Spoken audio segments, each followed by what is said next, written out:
नमस्कार बच्चों, कैसे हो आप सब? अच्छे हो? ठीक है। हम यूनिट फर्स्ट स्टार्ट किया था, उसके लास्ट एंडिंग में पहुंच रहे थे। ठीक है। आपकी जो क्लास है वो क्लास आपका +1 और जो आपका यूनिट था वो फर्स्ट चल रहा था। फर्स्ट यूनिट जो आपका था some basic concept of chemistry. Some basic concept of chemistry. Most of the topic हम कवर कर चुके थे और आज लास्ट का एक एंडिंग का टॉपिक बचा हुआ था जिसका नाम है एम्पिरिकल एंड मॉलिक्यूलर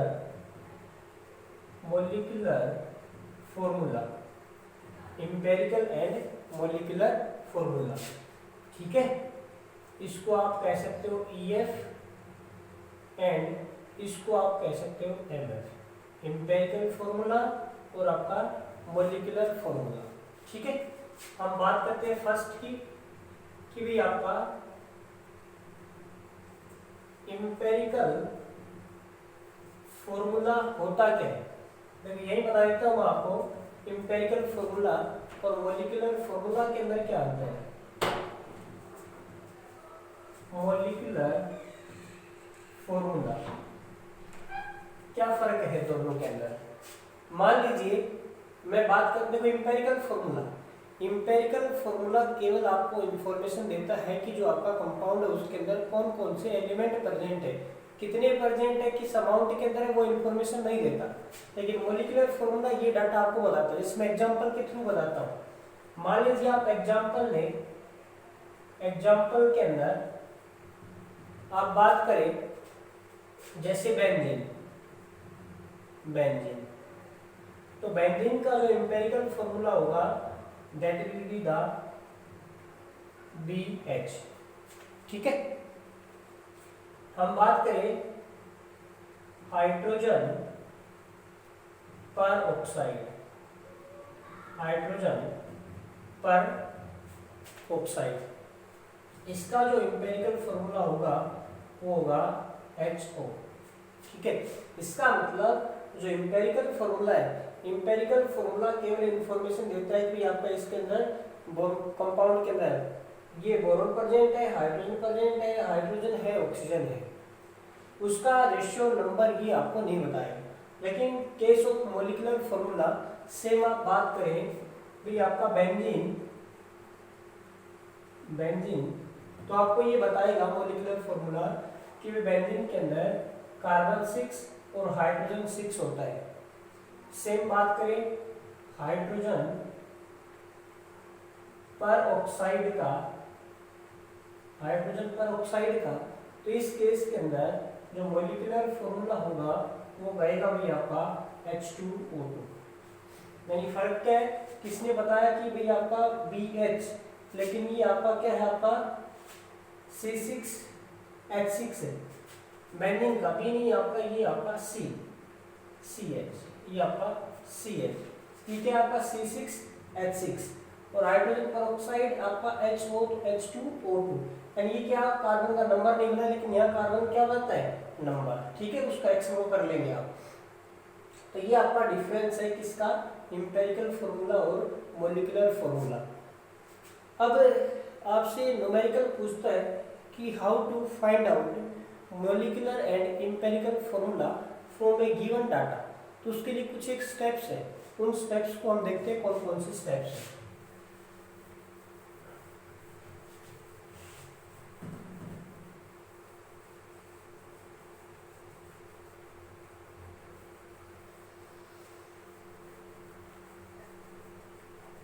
नेक्स्ट आपका इसके अंदर ये आपका आता है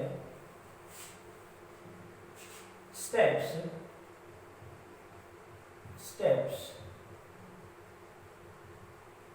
to find out empirical formula and molecular formula. Empirical formula and molecular formula. Step आपका फर्स्ट, सबसे पहले write down percentage composition of each element. Second, write the mass of each element. Third, percentage divided by atomic mass of element. Fourth step, divide all the values by smallest value. पांचवा जो step होगा, find out ratio of each element. और last जो step होगा, यदि आपका ratio simple whole number ratio नहीं आता है तो लास्ट में करेंगे to find simple whole number ratio. Simple whole number ratio, इन स्टेप को हम फॉलो करेंगे और इन स्टेप को फॉलो करके हम एलिमेंट का मॉलिक्यूलर और एम्पिरिकल फॉर्मूला निकाले हैं। अब इसके अंदर बात करते हैं कि भाई फाइंड आउट कैसे करते हैं। तो इसके अंदर क्या होगा, सबसे पहले आप इसके अंदर molecular formula and empirical formula कैसे निकालें, इसके लिए कुछ एक फॉर्मूला है। फॉर्मूला वो क्या कहता है आपका, मॉलिक्यूलर फॉर्मूला। मॉलिक्यूलर फॉर्मूला कैसे निकलेगा, that will be the n into empirical formula. और n कैसे निकलेगा, given molar mass upon empirical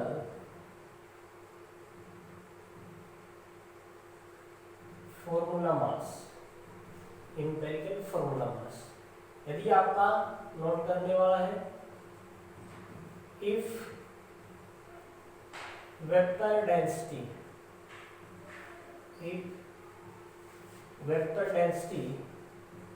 is given of a compound, then जो मोलर मास होगा that will be the 2 into vector density, 2 into vector density। ऐसे करके आप vector density दे रखा हो तो आप क्या निकाल लेंगे, मोलर मास। वेक्टर डेंसिटी को क्या कर देंगे, 2 से मल्टीप्लाई कर देंगे तो आपका क्या निकल जाएगा, मोलर मास। अब इसके एग्जांपल करते हैं, ठीक है। n कैसे निकलेगा, जो आपका क्वेश्चन के अंदर मास दे रखा होगा उसको डिवाइड कर देंगे एम्पिरिकल फॉर्मूला मास से। यदि वेक्टर डेंसिटी दे रखा है तो वेक्टर डेंसिटी का डबल करते हैं, क्या बन जाएगा, मोलर मास। ठीक है। एग्जांपल देखो, एग्जांपल करते हैं। एग्जांपल क्या होगा,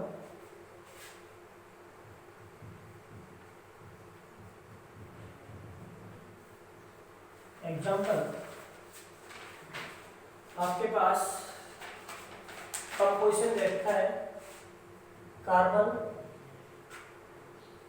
92.4%, हाइड्रोजन 7.6%, मास दे रखा है 78 ग्राम। और आपसे पूछा है find molecular formula. Find molecular formula. सबसे पहले लिखेंगे हम एलिमेंट, उसके बाद परसेंटेज, उसके बाद एटॉमिक मास, उसके बाद मोल्स ऑफ एटम, उसके बाद मोल रेशियो, और उसके बाद सिंपल होल नंबर रेशियो। ठीक है, ये वाले पार्ट करेंगे। ठीक है, ये वाला आपके पार्ट करेंगे। ये आपके पास है कार्बन, आपके पास है हाइड्रोजन, ये 92.4 और ये आपका 7.6। मास होता है कार्बन का 12 और ये हाइड्रोजन का होता है 1। नेक्स्ट के अंदर मोल्स के अंदर परसेंटेज को डिवाइड करेंगे। 92.4 अपॉन 12, 7.6 अपॉन 1, तो ये आ जाएगा आपका 7.7 और ये आ गया 7.6। नेक्स्ट के अंदर छोटी वैल्यू लेंगे और उस छोटी वैल्यू को सभी से क्या करेंगे, डिवाइड करेंगे। तो आपका हो जाएगा 7.7 अपॉन 7.6, तो ये आपका 1.01, 7.6 अपॉन 7.6 ये आ गया 1, तो रेशियो आ गया आपका 1। ठीक है, तो अब इसके अंदर देखेंगे आप, ये आपके पास रेशियो आ गया, रेशियो ये आपका रेशियो आ गया है। ठीक है, रेशियो एम्पिरिकल फॉर्मूला क्या हो जाएगा आपके पास, क्या है कार्बन और क्या है हाइड्रोजन। रेशियो कितना है 1:1, तो ये क्या हो गया आपका, that will be the CH। अब आपको चाहिए मॉलिक्यूलर फॉर्मूला, तो वो क्या होता है N इंटू एम्पिरिकल फॉर्मूला। अब N क्या होगा, given mass 78 upon empirical formula mass कितना हो जाएगा 12 प्लस 1 कितना हो गया 13, डिवाइड बाय 13, N की वैल्यू कितना हो गया, दैट विल बी 6। तो मॉलिक्यूलर फॉर्मूला हो जाएगा 6 into CH, this is C6H6, C6H6।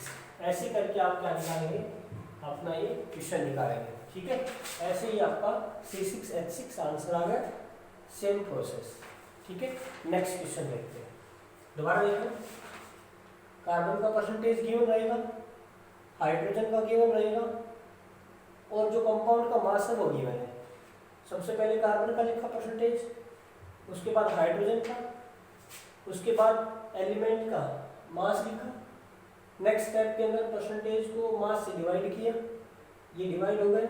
उसके बाद रेशियो ले आए और सिंपल होल रेशियो आपके पास आ गया। जो रेशियो आया तो इन एलिमेंट के साथ लिख दिए, एम्पिरिकल फॉर्मूला आ गया।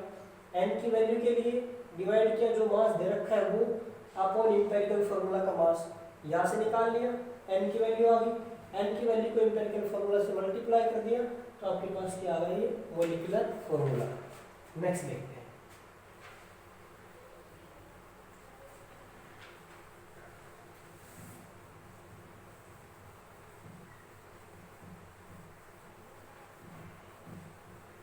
नेक्स्ट क्या कहता है, सेकंड क्वेश्चन,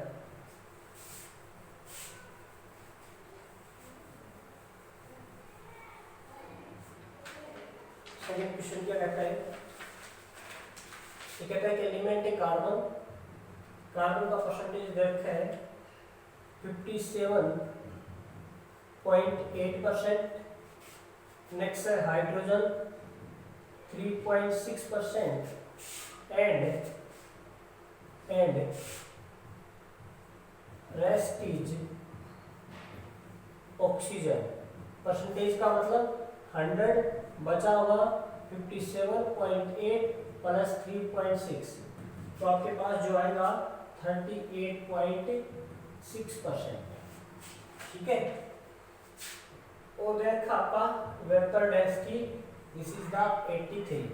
तो मोलर मास क्या हो जाएगा, मोलर मास अभी बताया था वेपर डेंसिटी का डबल, तो 2 into 83 that will be the 166।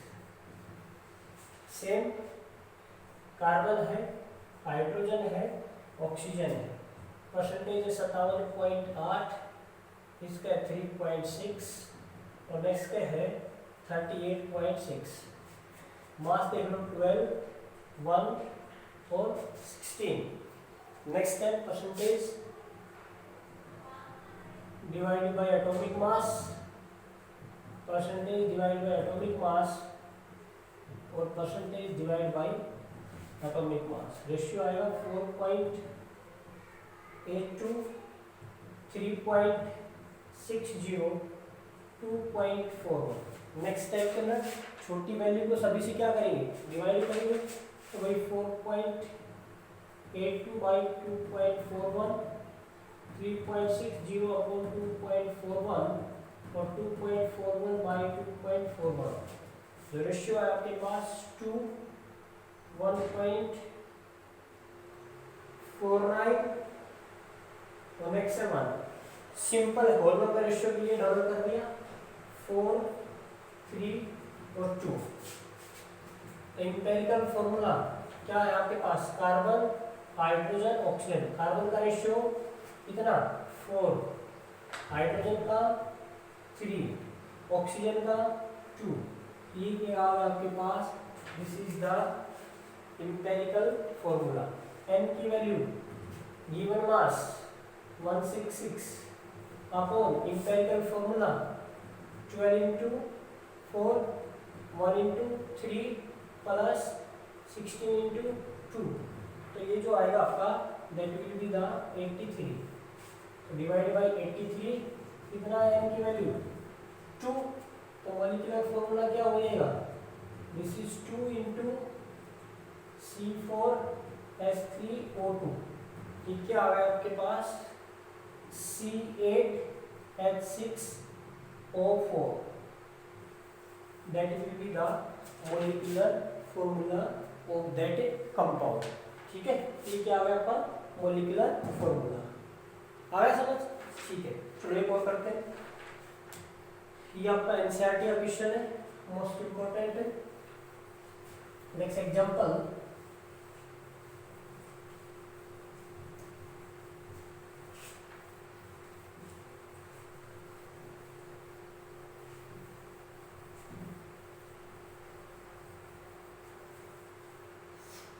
Next example है आपके पास, वो एग्जांपल क्या है आपके पास, देख है carbon, hydrogen and chlorine. Carbon का है 24.27%, 4.07%, 71.65%। और जो मास है, मास दे रखा है 98.996।